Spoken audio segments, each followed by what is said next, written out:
Today, I'm going to tell you everything that's wrong with Bluey Shadowlands, the board game. And then after that, I'm going to tell you how to fix it. This game is Bluey Shadowlands board game. Bluey is a popular series in which the main character Bluey has adventures with her friends, and I love the show. It's an awesome show, especially I have a daughter. And this is around a specific episode called Shadowlands. We're going to talk about this game, and I'm not really going to teach the game because, as I show you later, you won't be able to learn the game from the actual printed instructions either. This sheet, the front is how to assemble the board. Here's a one-time setup. Here's everything that you would have to do every single time if you want to put it back in the box. And then everything on the back, this is how to play. And you would think, oh, it should be an easy game, right? Well, I've got a lot of questions. Let's talk about game construction and the game components. The physical board itself, you're going to see, is a struggle. The instructions tell you to put down this little plastic piece. Next, it tells you to place the rotating disc board, which is this piece, on it. And you have to line up these little pegs. It tells you to go ahead and place the board on top of this. And there's 4 little pegs to line up with this. So if I place this right here, I'm supposed to be able to turn the bottom so that it will turn. But when I first assembled this, I had to take it all apart, and then I had to push really hard, and that's going to wear away at all of these interfacing parts. This is super difficult to get every single time. The way that I had to do it was I actually had to push the pegs here into it, and they're basically already wearing away. I don't even know if you can see if the cardboard is like bunching up around these little circles. The reason why it was pretty easy for me to get it set up that time was because I already pre-pushed these in so that the holes are big enough, but when you first get it, it's tight. I understand why they want it to be tight, because they want this turning mechanism to basically be responsive, but it's also going to wear away at the circles where we intersect with this as well. As I place this in and I place this on, now when this board remains and I turn, this could also come loose at any given time. Like when I do this, so right now it's turning freely, but it's not interlocked to this board. The board is not very well made. Now this mechanism is really cool though. I kind of like it as an idea in concept, because how would you implement all of these things changing all at the same time? You'd have to have lots of little different things that randomize, and you'd have to maybe have cards that you put in there or tokens or something, and that's a lot to manage. So I mean, I think it's an attempt at an elegant solution. It is not the best. Let's go ahead and take a look at the instructions. Let me show you this line. I'm just going to read it. Align the boards by rotating the palm tree until the artwork on the 2 boards lines up. You will feel the game board click into place. Make sure you hold the palm tree leaves when rotating.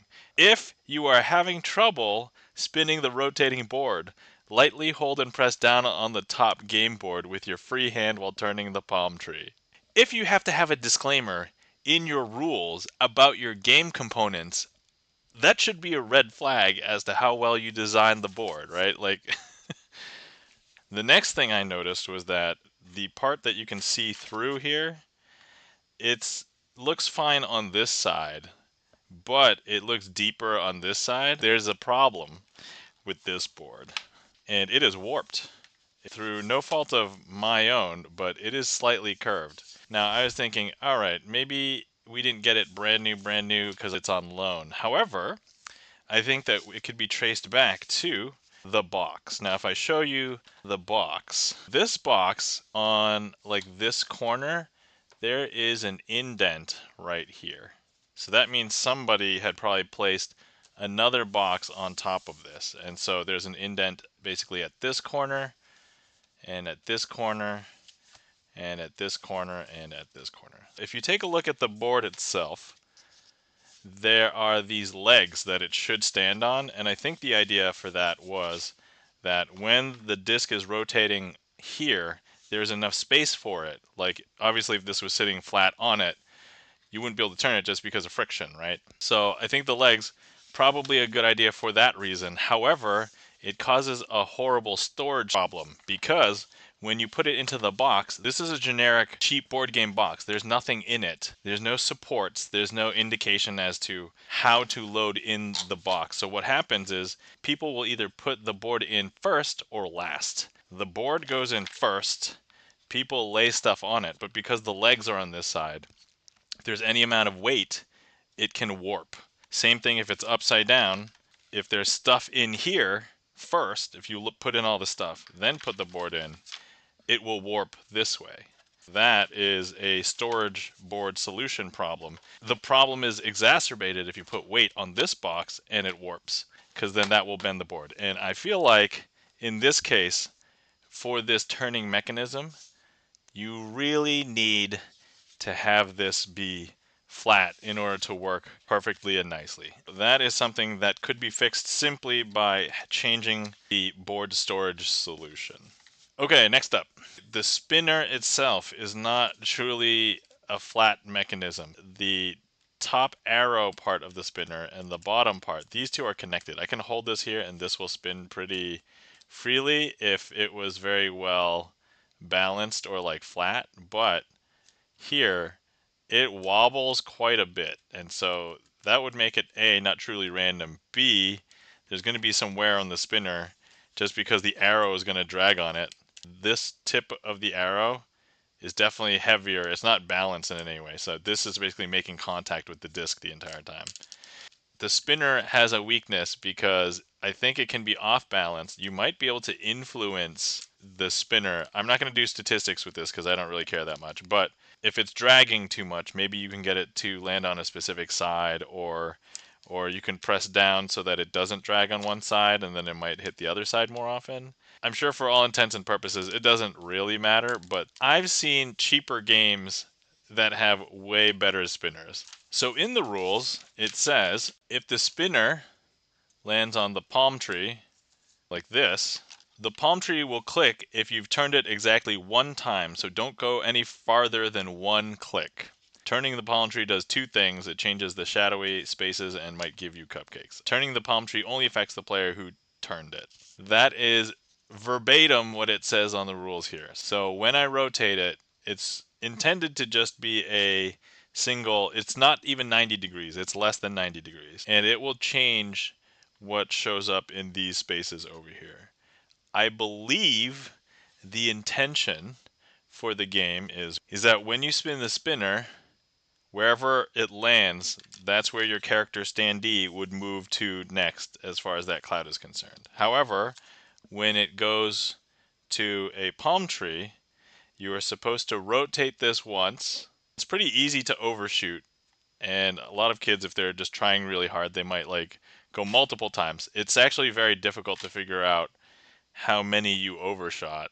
Turning it is a fun mechanism, but I can imagine that that's all that the kids would want to do. And so having something that restricts it, like a clicker or something, or like a ratchet for just one rotation or something, would be helpful here.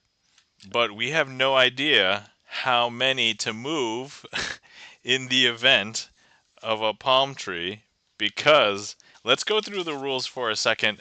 Let's do this basically tells you that you move during a turn. But then technically, palm trees and shadowy spaces are also part of a move.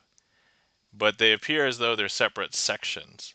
Next, we have the standees. We have the characters. Alright, so here we have Bluey, we have Bingo, we have Coco, and we have Snickers. So the nice thing about the standees is that they are front and back. That's like the one nice artistic thing about the standees. And then you have Cupcake Cards, which are just made out of, I would say, relatively cheap cardstock. It's slightly glossy, but it's not like super nice. It's just not terrible. Okay, let me just tell you the conceptual idea of this version of the game, the original version of the game out of the box. The object of the game is if you want your character to win, you spin the spinner, move to that color that is next along this path, assuming it's a one-directional path. If you get a tree, then you rotate this. The way that the rules are written, it's not very clear. In the rules, when you turn the palm tree, look at the spaces on the path in front of you, So this is assuming that the path is one directional. The dark green spaces with an arrow pointing forward are the shadowy bits. So here, that's a shadowy bit, that's a shadowy bit, that's a shadowy bit. They're good, they keep you moving forward. Yellow spaces with an arrow pointing backwards are sunny spaces. And they move you back. Okay, keep moving forward until you get to the last shady spot before a sunny spot. This is a shady spot. This is a shady spot. This path is a shady spot. And then these paths are definitely shady spots. But the question is, are these colored bubbles shady spots? In the episode, they can step on shadows and shady spots. And they are conceptually stepping on these colored spots too. They can't step on these because these are sunny spots. But in the rules, the way that my wife interpreted it was, oh, you could go all the way up here. This is the last shady spot before a sunny spot. In my mind, it's ambiguous because in the rules it says keep moving until you get to the last shady spot before a sunny spot. But they never reference what the colored spots are called. And the shadowy bits, these ones, are referred to as shadowy bit spaces, not shady spots. And so that's a lack of clarification on whether one would go here or one would go here. Now, based on watching other tutorials, rereading this a few times and being like, what if I just replaced shady spot with shadowy bit spaces? And you basically get, I think, what the intended rules are. So in this case, here, I have a complaint. If these pieces were intended to stand in each one of these, so right here on these outer ones, it's not a big deal. But, for example, we get to this one. This standee does not easily go straight down into that spot. Same thing here. This one is too small. This one's big enough, I think. This one is too small. Why have the standee not fit in there? Because look, this is even a narrow shape. It even looks like you should be able to go into most of these. And the only way you could for some of these is you have to slide it in like diagonal. Some kids might be old enough to figure that out. Most kids, if they're just trying to stand on it, you might not even be able to balance. Look, I'm just trying to place Bluey standing on this. And Bluey is not able to stand up. If it's in one of the ones where she can fit through, that's fine. But look, I cannot literally place Bluey standing on top of this. I need to slide the base in diagonally. Now, that might be okay for an adult. However, as a kid, either you're going to be frustrated because Bluey can't stand there. I'm not even trying to make it fall over every time, but it's like literally reliable. If you happen to get it under there and the kid tries to pull it out, oh, oops, you just lost your base. You have to go through the process of putting this back in, taking it out, and so on. And if you're not intended to stand there, make your rules clearer. Those are all of the physical issues I have with the game. Next up, we are going to be talking about the instructional issues with the game. We have the board set up, assuming you made it through setup. Congratulations, that was a challenge all on its own. After setup, it basically tells you everybody gets a standee, and then let's do this. It tells you that a player should start with the spinner, in this case, the one who has eaten a cupcake most recently. Spin the spinner and move. So depending on where you get on the spinner, so let's say we get pink, it's very clear cut, so you move your standee to the next one of that color. If you happen to get a tree, you're going to rotate this one click, then it's not clear in the rules on how to move because these three convoluted sections really all talk about what to do when you get a palm tree. Let's do this is basically the spinner. Then the palm tree is, if you get it, what do you do? And then the shady spaces technically also refers to how the movement works for palm tree. All of this is really convoluted, but let me just go ahead and go through this. The palm tree will click when you've turned exactly one time, so don't go any farther than one click. Turning the palm tree does two things. It changes the shadowy spaces, and it might give you cupcakes. Shadowy spaces. Once you've turned the palm tree, look at the spaces on the path in front of you. Dark green spaces with an arrow point forward are shadowy bits. They're good, they keep you moving forward. Yellow spaces with an arrow pointing backwards are sunny spaces, and they move you back. Keep moving forward until you get to the last shady spot before a sunny spot. Based on this interpretation, it never defines what shady spot is because the ones that are mentioned here are shadowy bits. It never refers to these colored spaces, whether they're shady or not, but conceptually they should be.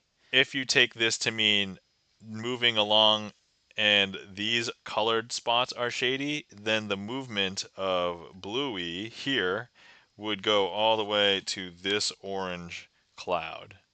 But if you take it to mean you have to move forward and then you go back to the last shady one before this, then you would go here.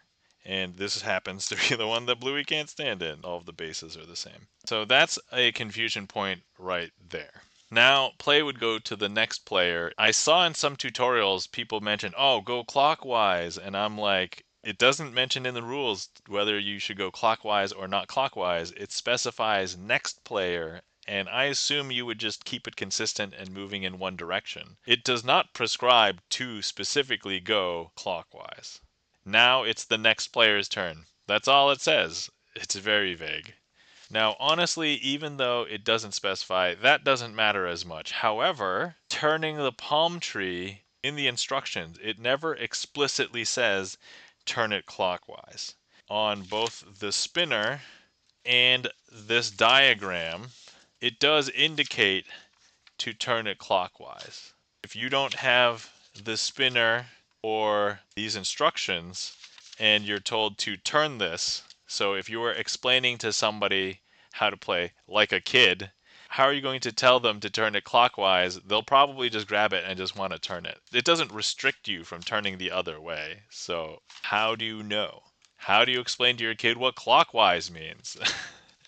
If there was somebody who had trouble seeing diagrams, if they had the audio to the PDF, which I had trouble even finding the PDF, which is why I'm referring to the actual rules, I had to take pictures of this sheet to put on the screen. So if you see this sheet, it's pictures of this sheet. I put it on the screen.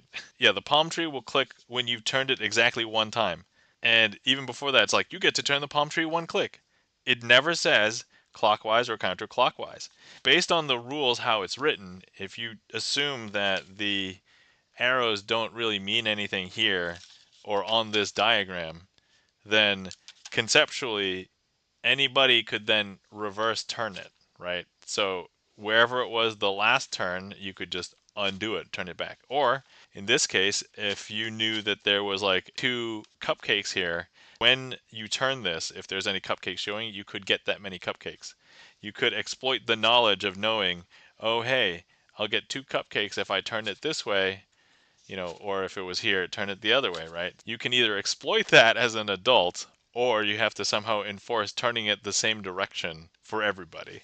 And I know as a parent or adult, if you're not invested in the board game, you probably don't care that much. So I would just simply rewrite these rules, number 1, to be more organized, number 2, to replace the shadowy bits and define them explicitly to be that the shadowy bits are the shady bits referred to in that specific situation. Next up, the goal of the game is to try and get 5 cupcakes, which are these cards. When you land on any of these cupcake spaces, you would get one of these. Or if you turn the palm tree via spinner and you see cupcakes appear here, then you would get cupcakes. Another thing that I had an issue with was what to do if 2 characters would share the same spot. So let's say 2 characters start at start. On the first 2 turns, they both get whites, they both get a cupcake, but they're both there. Anytime you're up here on the surface, it looks like it's okay because you can logistically share a spot. How do you deal with that if you land in one of these? Because it's not like you can fit more than one. We had trouble fitting one. I guess the big ones you can fit 2. But what about a third? What about 4? So like this one, absolutely, you can't put, like, look, that's what happens when I try and put a second one in there. Like, we even had trouble having one stand up here. So there are some games where if somebody gets somewhere first and another character would land on that spot, it would either fall back or jump forward to a different slot. I feel like based on these cloud sizes, maybe 2 max, but the game never addresses it. And I think based on the interpretation of the rules, you just have to assume that standees could share the same spot. But I would like it if the rules explicitly said, oh, characters can share the same space. Like, that's all it would take. Just one little sentence for clarity. So we have another thing where if you are looking at these instructions, this is the part that bothers the heck out of me. So under Cupcake Cards, there's a numbered bulleted list. And yet this would be perfect for use up here. Why don't you also do this up here? Right? Oh my god. Anyway, regardless, the instructions very poorly written. I'm not sure if I want to do this, but I would consider just rewriting the existing rules as is to be much more clear. If I do, I'll let you know. I'll put it down in the description. So I watched a bunch of tutorials for this game, and everybody interpreted the rules slightly differently, which was maddening to me because if it is such an easy child's game, why can't you write the instructions to be clear enough for adults to follow? Because it wasn't like they were kids teaching, they were adults teaching, and they were reading from the same rules. And I'm like, I could see how you could interpret it that way. Come on. Hi everybody, Nam from the future here. I had some video bits about the object of the game and about the contents being listed. And in my original video, I had claimed, oh, it was not very clear and they weren't there. And to be fair, I didn't see them, and so I would dock points for the clarity of the instructions. However, I can't technically dock it for not actually being there because it is. Okay, and that's all of my complaints about the instructional materials that came with the game. All right, next up, we're going to be talking about the game design and manufacturing choices. If you take a look at the game, the entire game consists of spinning, moving your standee, maybe taking a card, maybe rotating the palm tree, and then moving your standee. None of this requires any sort of decision, including coming up here and getting here and you don't have 5, then you're sent back. None of which has any agency. So if you're into board games and you love board games, this is not a board game. This isn't a class of board game that I consider an activity or an exercise. You're basically just doing stuff, and there's really nothing that you can do except for maybe, in this case, manipulate the outcome of the spinner, which, as we have discussed, is possible with this spinner. So my kid enjoyed 2 things: collecting cupcakes and turning the palm tree. And out of all the reviews I watched, that's mostly what the other kids enjoyed too, because the thing that's novel about this game is turning the palm tree. And honestly, if I just did this, I'll wear away at that, and I'm sure after like a month of playing this a few times, then it probably won't spin as smooth, might not even spin at all. Maybe they won't interlock anymore. Like that's the terrible part. But everything else can be replaced with a similar game. Spin and move, a ton of games do spin and move. There's more like fiddly bits here that might make it more fun for kids, but for adults or anybody who want to play a real game with agency, this is not one of those games. Now that being said, there's nothing wrong with a game that has no agency if you just want to have it for getting young kids to sit down and enjoy the process of playing a board game, in this case getting excited for Bluey as a gateway to play board games so that they would want to play other board games when they're a little bit older. Like, I guess the one justification I have with the spinner for this case is if you want an additional fiddly thing for the kids to do, right? You turn this, and so on. Here's another thing that I noticed. So all of these cards are Cupcake cards. They are identical. There's nothing about them that make them different. They put a back on them, and they are all the same as each other, and so they're all Bluey and Cupcakes. Why didn't they just put Cupcakes on both sides? Why put Bluey on this side? Why even have cards? You could have like little tokens. Like right now, these are like flimsy, pretty horrible cards. If they get bent or slightly creased, I mean, these are going to be worn away really quick. This is a game for kids. They're going to be mangling these things. Do you not have kids? Whoever made this game. Did you not design this for kids? The way that the game is. So, like, they give you 30 cards. And I'm like, I know you can get more than 5 cupcakes, but like, why would you need more than 5? If you have 4 players max and that they only need 5 to win, and if you get 5, just say you can't get more than 5. There's no reason you don't lose cupcakes in the game. So the only reason would be, oh, so you have enough if you damage a bunch. Like, I can also understand the cards are probably cheaper, and so maybe they were like, ooh, let's make more of a profit. Oh, where was I? Oh, yeah. So why cards? Why cards? Just have like little tokens. So at most you'll need 20 cupcake tokens. And those are my game design manufacturing choice concerns about the existing game. Okay, so I watched a bunch of YouTube tutorials where people talked about this game, and a lot of people who talked about this game, there were a lot of reviews that were very brutally honest, like, the adults love Bluey, I love Bluey. There's things that you just want to see succeed. In this case, a Bluey board game. This definitely does not fit the bill. Everybody who echoed that, they were like, components suck. Instructions were not clear. Instructions suck. Fiddly bits were terrible. Like, what do I do here? And it's like, I get it. I was there. I played the game once and then I literally dissected it for like a couple hours after that. I can understand why kids could like it. That's fine.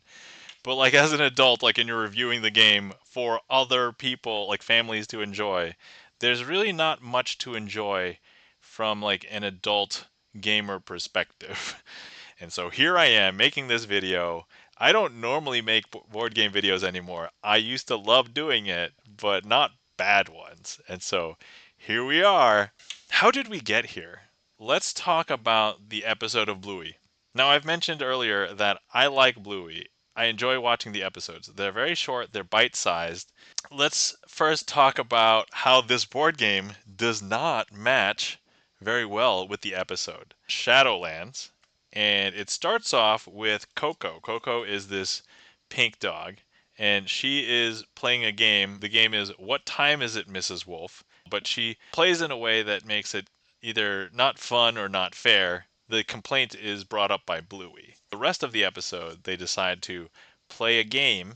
That game, they lay down the rules, and they're not supposed to break the rules. The rules are try to get from where they are to the picnic blanket where their moms are, but they can only stand or walk on shadow parts. So you can't step on sunny grass because that's considered ocean or water, and you can't go through. This game is 4 players. The characters are these characters, and one of these characters is not in the episode. It's Bingo. Bingo is not in the episode Shadowlands.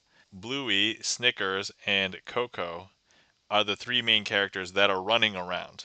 I can understand that they wanted to add like, oh hey, if we want to make it around 4 players, because like 3 players is kind of an awkward number to have a game for, but I mean, come on. All they had to do was watch an episode. It's only 7.5 minutes long. Like, just do a little bit of research. All right, next. During the episode, the characters are playing this Shadowlands game collaboratively. They're not trying to, like, get to the picnic blanket first, and if they did, they get the most cupcakes. That's not it. They are all trying to help each other get to the picnic blanket following the rules. The major plot point is that they're trying to show to Coco that following the rules makes the game fun. Because throughout the entire episode, she's trying to make up excuses to break the rules and make certain exceptions so that the game is easier. And so that's basically the lesson that they're trying to teach, not just like the characters in the story, but like us as the viewers. A couple of things to mention. While they're going through this exercise, there are some chance events where Sun appears and like certain characters can't progress. Like Snickers, for example, can't make a jump. Or Bluey accidentally lingers too long on a shadowy part, but then the car that was providing the shadow moves away, and so Bluey has to back up. There's a couple of parts in the episode where that happens. It's not like the rest of them abandon that character, right? So yeah, earlier on in the episode, Snickers can't make a jump across the Sunny Gap, but Coco and Bluey end up like moving to a different part of a shadow. They create like a shadow bridge, and then Snickers can make the jump across. Oh yeah, and then about halfway through the episode, the parents say, "Oh hey, there's a bunch of cupcakes over here." So they don't even find out about the cupcakes until like when they're almost like more than halfway through their game. And even then, the parents threaten to eat all of their cupcakes. Well, how would you then incorporate something, those lessons or those events that occurred in the show, into this game? Because I think it has the potential, and nobody just thought hard enough about it, right? Like, I literally I watched the episode like 4 times, and I had all the components for this board game, and I'm like, how did we get here? Oh, I just don't want to make an entire video where I like destroy this board game, and I'm like, how can I redeem it? And it's like what would people who like Bluey enjoy? It's like, oh, let me talk about the episode. I can recreate the game using events from the episode. And then let me see if we can use the components in the game to recreate the episode. And I'm like, we have to try that. I would like to present to you my idea for redesigning this game to improve it with the existing components. First things first, to try and get episode accuracy, we will only have at most 3 characters. They will be Bluey, Coco, and Snickers, the 3 who star in the episode. Next, because that game that they play in the show is a collaborative game, we are going to change this game to be a collaborative game as well. The new name of the game is try and get all of the characters to the picnic blanket before all of the cupcakes are eaten by the parents. Using the cupcakes as a timer, help each other to get there before the timer runs out.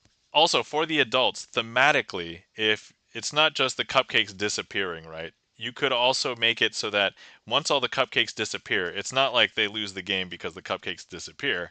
They lose the game probably because Coco decides to break the rules and not follow the rules anymore, and thus not learning the lesson of the episode of that's why you have to follow the rules. Each player doesn't have a standee that they control. Everybody is invested with all of the standees. So each turn, what's going to happen is at the beginning of the turn, let's say it is me, I would spin the spinner. It's not a specific standee's turn. I would just choose any of the standees to apply this movement to. You can either move the character that's always the furthest back, you can move the one that would benefit the greatest, and then when I end my turn, so in this case, let's say I choose Bluey to just move to a blue. I mean, in this case, it's symmetric based on all of them. But at the end of my turn, the parents will eat 1 cupcake. So we have 30 turns to get to the end. Player 2, let's say my kid was playing, my kid spins.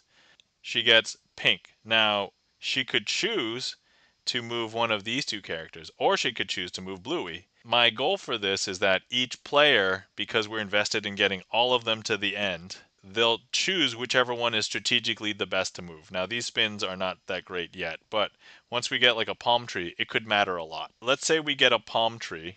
So whoever's turn it was, they spun, they get a palm tree. Let's rotate, and now they can take a look at the board and see, oh, who would be able to get the most movement out of the palm tree? And they could choose, whoever it would be. There's a couple of things that I want to add. If these characters end up landing on a cupcake, they get to take another turn. So they get to spin again, and then they can choose a character to move. It doesn't even have to be the one that landed on the cupcake. That way, when you end your turn, you're still taking one away. So you're effectively getting a free move action when you land on one of these. And that still gives you the benefit of having these cupcake spaces, and it's still good to land on them. But they just don't mean exactly the same as they did in the original version of the game. So let's say everybody gets to the point where they're all over here. If you have seen the episode, which by the way, if you haven't seen the episode and you like Bluey, I would recommend watching that episode, because at the end of that episode, what happens is that Bluey and Coco make it to the picnic blanket first, but Snickers happens to be behind in this particular game that I've come up with, and they already had this path here, and I'm like, this is like the only use for this path that I can come up with, is that the first two standees that make it to the picnic blanket, they have to take this path. So the first time somebody uses it, and then now, so in this case, Coco would have just taken this path and no longer would need to take the path. And Bluey has taken the path because Bluey made it here. Then it closes off the path. So this is simulating as though the two characters running back for the third character, and they can all make it to the picnic blanket together. This is Now for the Future again, and coming back to add a rule that I came up with after I did that recording, but before I actually did some play tests. Spoiler alert, I did some play tests. And the rule that I wanted to add here is that if there's a character standing on a sunny spot, i.e. they probably landed there when it was a ShadowyBit space, another player went, turn the palm tree, but they're still occupying that space. Basically, when a character is standing on a sunny spot, any character that would move treats that spot as though it's a ShadowyBit spot. I like this idea because it simulates, like in the episode, it simulates Bluey and Coco helping Snickers out by creating a shadow. So in this case, when the characters are standing on the little slot, I'm just going to call those spaces slots because there's not really a good name for those spaces in the game. When they're standing in the slot, always treat them as a ShadowyBit space regardless of whether there's actually a sunny spot underneath, because that'll simulate that portion of the show where they create the shadow bridge. And I'm like, oh, that's so cool. That basically reuses this, reuses the board, reuses all of the components, except for like bingo. Sorry, bingo. Oh yeah, and I also forgot to mention that I also started using bingo to close off the path after the first two characters go back. Reuses the spinner.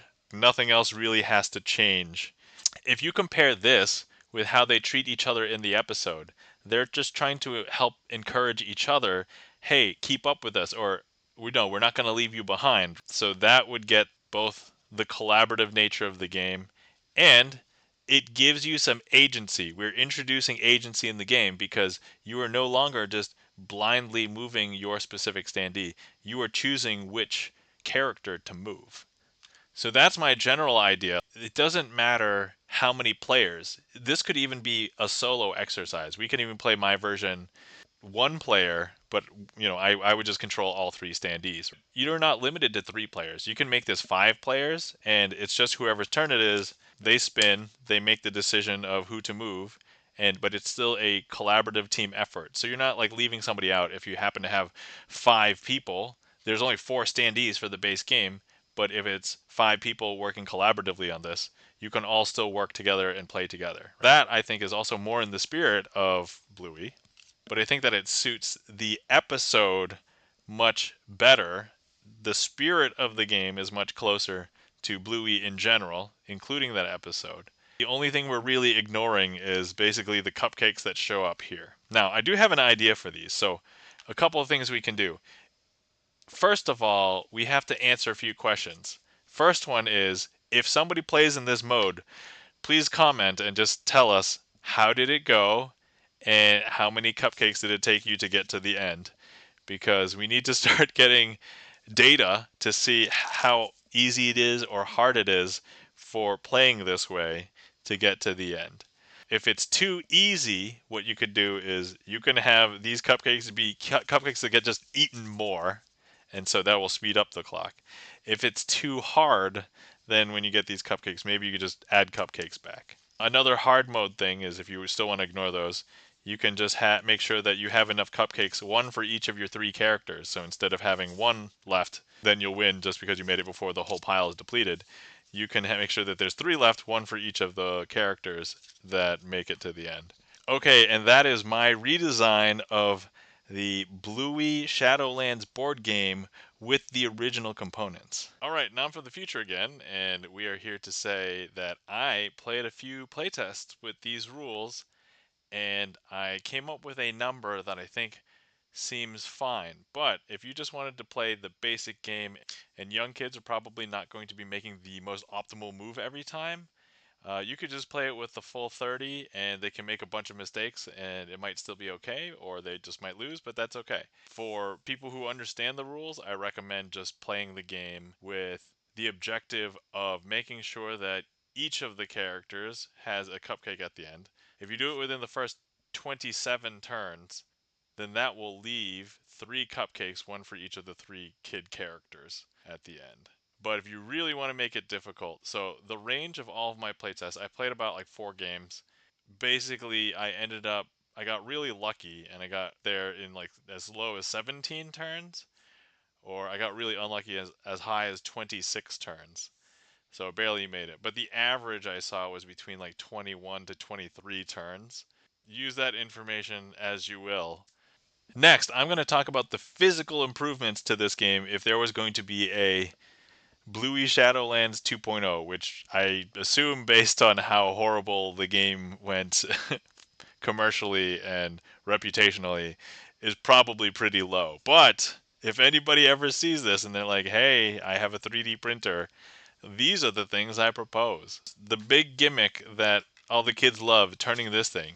We need to make this easier and more reliable for both turning and assembling and disassembling. Or we just need a way to store the board already constructed so that maybe all you have to do is take off a palm tree and put a palm tree back on. If this core mechanism can either already be built or just be more reliable, if somebody has a 3D printer, instead of having this be a cardboard interface here on a plastic one, you could have like plastic interface here. Maybe like this entire ring is replaced with just a plastic piece. Plastic inserted into plastic should be much more durable than this cardboard, because every time we put pressure on this, every time we put pressure, it could be making these holes bigger because it's just cardboard. It's just a paper cardboard thing.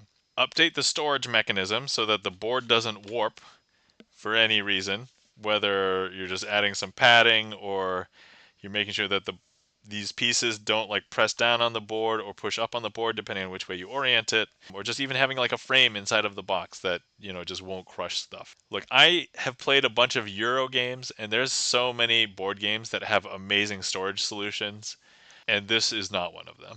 Replacing the spinner. You could, if you want to keep the spinner, make it physically better. Like, don't make it wibbly wobbly. Don't make it unbalanced. Don't make it like drag along. Like, we played it once as a family, and literally there's already flick lines on it.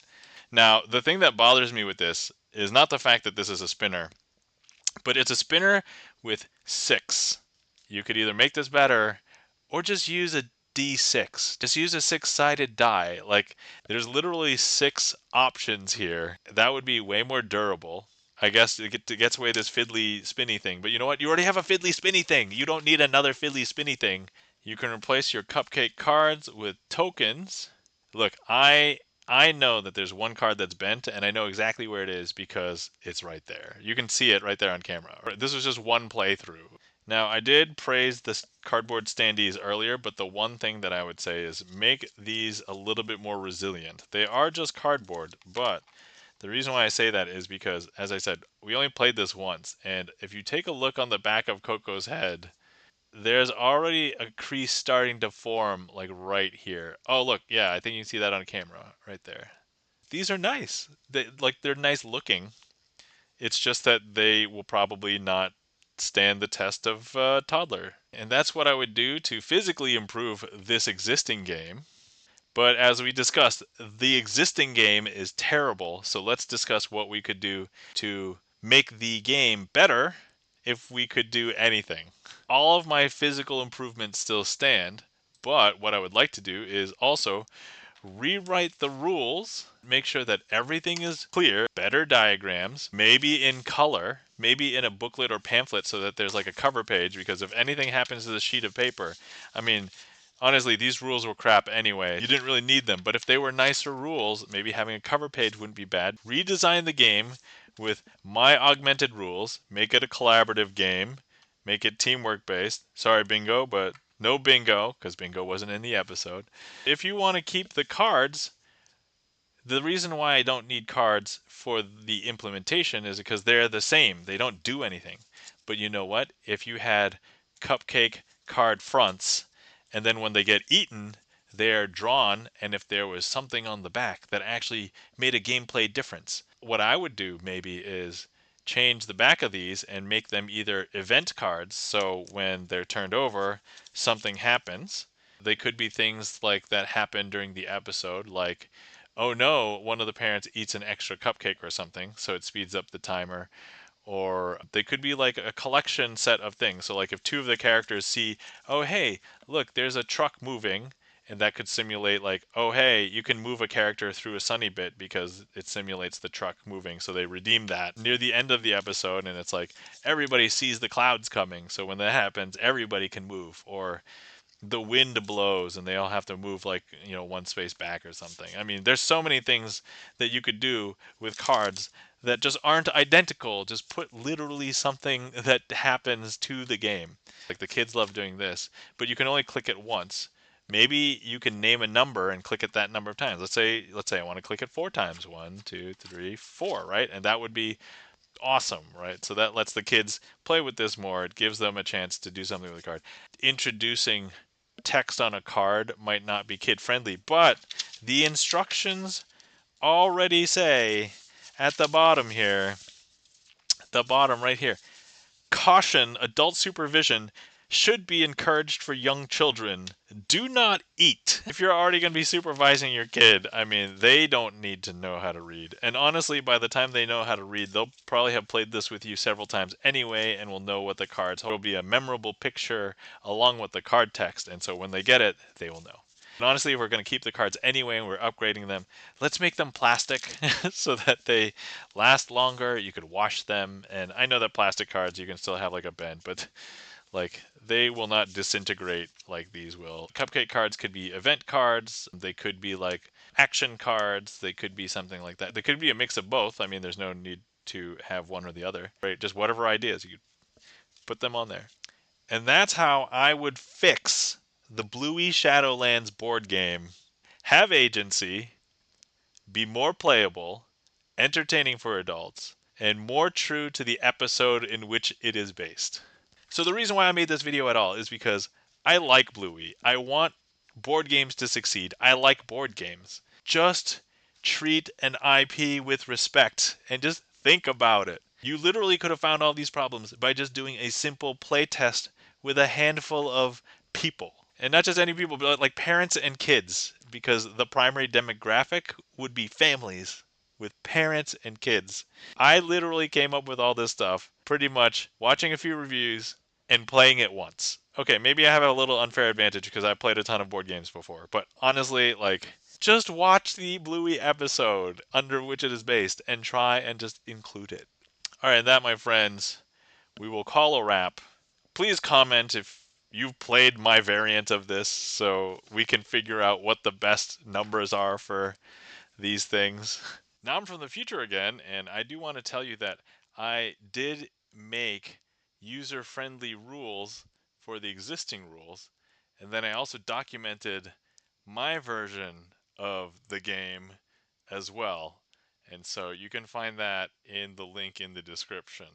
Hopefully you guys find it more clear than the original rules, and hopefully you guys play my variant if you enjoy that. Hopefully you guys enjoyed. Thanks for watching. What the hell was I saying? I don't remember now. To get to the last shadowy space, either by landing on or passing it, don't have enough. Is okay.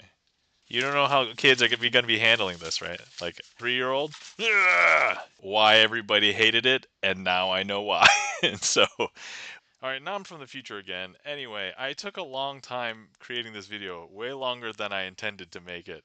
And so I just wanted to let you know, if you watch this far, it's a long video. I know, I went through and I edited the whole thing. I just want to thank you, and you have a glorious day.